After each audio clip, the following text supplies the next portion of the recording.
Ушу туризм бизде эң негизги локомотив болуш керек. Биздин шарт дүйнө жүзүндө аз эле өлкөлөрдө 4 мезгил бар бизде. Өмүр бою 365 күн саратан болгон ошо Дубайлар ошолор өнүгөт. А бизде 4 сезонду биз ушунчалык пайдалана албайбыз да. Себеп дегенде бул жерде эмне? Тоскоолдуктар көп. Тоскоолдуктар аэропорттон кирдигенден баштап ошол бизге безвизовый кылып, коопсуздукту баарын ордуна коюп, биз ошол туризмди эгер ордуна койгон болсок, биздин мигранттарыбызды эшелондоп жөнөтпөй, мигранттарды эшелондоп кайтарып келгенге мүмкүнчүлүк болот. Алардын баарына жумуш болот. Себеп дегенде биздин миллионго жакын мигранттарыбыз, булар үйрөнүштү, тейлөө, кандай өзүнүн услугасын сатканды, тейлөөнү булар үйрөнүштү. Баардык бүт өлкөлөрдөн. Ошолор келип өзүнүн мекенинде, өзүнүн жеринде. Биз айтабыз, кыргыз меймандос. Акыркы бекиткенин конокко берет. Конокко бекитет.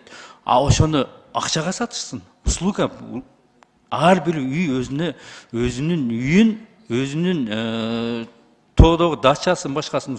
Туризм, эгер туризмди бизге потокту биз көбөйткөн болсок, мен мындан башка локомотив боло турган, башка киреше келе турган тармактардын эң алдыңкысы деп эсептейт элем. Биз тескерисинче ушул туризм тармагына сиз жакшылап багыт койгон болсоңуз, биздин мигранттарыбыз да кайтып келип өз мекенинде, өз жеринде, өзүнүн үйүндө жашап, өзүнүн үйүндө иш кылмак. Бул туризм аз эч жерде көрбөй атам. Бул туризм өгөлөнүп, ал жака тыгабыз, бул жака тыгабыз, ар жака дайым ушундай болуп тебилип келет. Мен бир жерде отуруп, бир жөнөкөй эле бир бала менен сүйлөшүп отуруп, мынтип айт. Биз конок келсе кайга апарабыз, Супарага деп сөз болуп атты да. Ошол бала айтып атат. Вес Кыргызстанды Супара кылса болот деп. Эмне үчүн болбойт экен?